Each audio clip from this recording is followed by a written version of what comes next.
Bonjour, très heureux de vous retrouver pour l'émission Focus Croissance, l'émission qui donne envie aux entreprises et aux entrepreneurs de grandir en partenariat avec la région Île-de-France. Et aujourd'hui, j'ai le plaisir de recevoir Olivier Ganivet, le fondateur de Ton Direct et Breton. Exactement. Bonjour Dominique. Bonjour Olivier. Ton Direct, ça fait quoi ? Alors, on est courtier en imprimerie. Voilà, pour résumer, il y a deux mondes, des gens qui ont des besoins en imprimerie et l'imprimerie, c'est un vaste domaine avec plein de métiers. Donc nous, on joue ce décodeur entre ces deux mondes, ces gens qui ont besoin d'imprimer et nous, on leur trouve les bons imprimeurs. Donc courtier intermédiaire. Exactement. D'accord. Prestataire. Ouais. L'entreprise existe depuis... On fête les 12 ans, 2005. D'accord. Chiffre d'affaires aujourd'hui ? Aujourd'hui, 3 millions d'euros de prestations. Millions.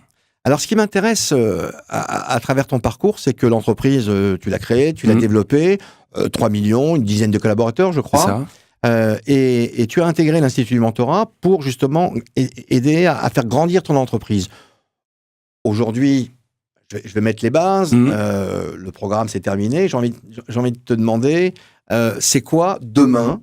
C'est quoi la croissance pour Ton Direct, pour Olivier Ganivet, le fondateur de Ton Direct ?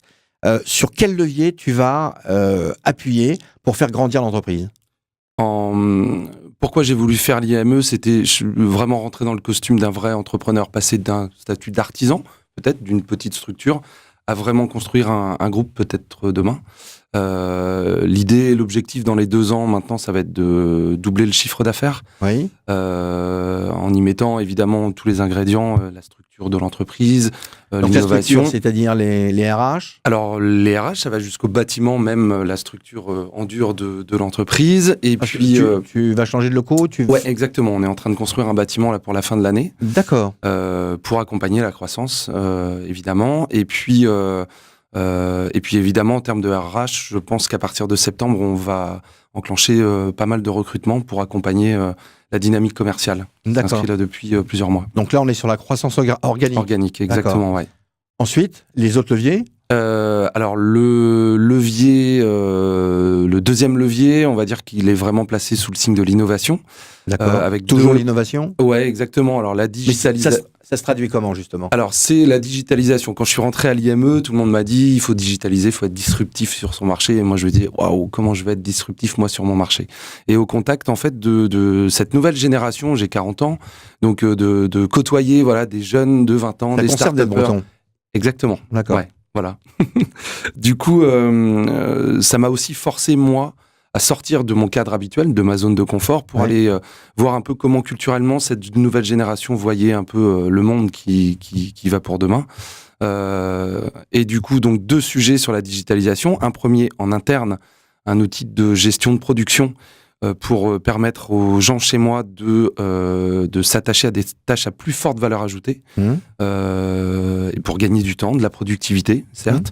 Le deuxième sujet, c'est on a augmenté notre chaîne de valeur. Au départ, on était juste intermédiaire en impression. Après, nos clients aussi nous ont amenés à gérer de plus en plus de logistique. Et puis, aujourd'hui, en fait, on a créé une plateforme de commande digitale dédiée au réseau de franchise, au réseau multisite, on va dire, qui vient... Donc là, c'est un nouveau segment de business. Complètement nouveau, voilà. D'accord. Et l'entreprise est basée, et notamment avec ses nouveaux locaux, en Bretagne, à Rennes. Exactement. Mais je crois que tu travailles également, tu développes beaucoup sur la région parisienne. 70% de notre clientèle est parisienne, avec un bureau à Paris, bientôt un nouveau bureau à Rouen, en Normandie. Également. Voilà, dû notamment en fait au projet aussi, puisque c'est un des troisièmes points de structure de l'entreprise, c'est aussi la levée de fonds pour accompagner le développement et donc avoir là, t'es en préparation de levée de fonds. Exactement, on est en finalisation plus exactement. Donc c'est plutôt une très bonne nouvelle pour nous et pour l'entreprise et pour les emplois qui vont avec. Voilà, donc c'est 3 sujets majeurs qui font que je suis assez optimiste de pouvoir remplir les objectifs que je me suis donné et que j'ai donné à l'équipe, de doubler les objectifs dans les 2 à 3 ans qui viennent. 2 années qui vont venir. Exactement. Alors là, on a vu l'entreprise, on a vu bien sûr l'entrepreneur breton, mais qui est véritablement l'entrepreneur breton ? Et là, c'est le moment de passer à ce que j'appelle les questions flash. Donc les questions flash, c'est assez simple. J'ai quelques questions auxquelles tu vas répondre de manière totalement spontanée. Et la première, c'est si demain tu changeais de vie, c'est simple de changer de vie, on rêve toujours de changer de vie, eh bien, tu ferais quoi? Alors, être footballeur professionnel, ça va être un peu tard. Oui, parce qu'en même temps, tu es devenu le président d'un club de football. Voilà, et qui marche plutôt bien. Donc, qui marche bien. Donc, c'est plutôt une bonne nouvelle. C'est pas un grand fan c'est de une foot, entreprise aussi. Non, c'est une entreprise aussi à gérer, mais pour d'autres raisons. Si je devais changer de vie, je crois que j'ouvrirais un bar en Bretagne au bord de la mer. Il y a la mer en Bretagne, bien sûr. Exactement. Absolument. Elle monte, elle descend.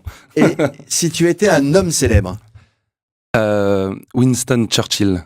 Ah bon, pourquoi? Je suis passionné d'histoire et je trouve que la perspicacité de cet homme dans ce qu'il a fait, je suis admiratif. Et puis, il y a une citation notamment que j'adore de Churchill qui dit le pessimiste voit une difficulté dans chaque opportunité, l'optimiste voit une opportunité dans chaque difficulté. Et comme c'est un peu une partie de mon parcours, notamment ces 2 dernières années, déjà je l'aimais bien. Ça renforce mon admiration. Ça renforce. Alors justement, exactement. Qu'est-ce qui caractérise l'entrepreneur que tu es? Un optimiste. Un optimiste. Permanent. Voilà. Ouais. Nous étions sur Focus Croissance, l'émission qui donne envie aux entrepreneurs et aux entreprises de grandir en partenariat avec la région Île-de-France. Et je recevais Olivier Ganivet. À bientôt, Olivier. Merci, Dominique. Merci. Au revoir. Au revoir.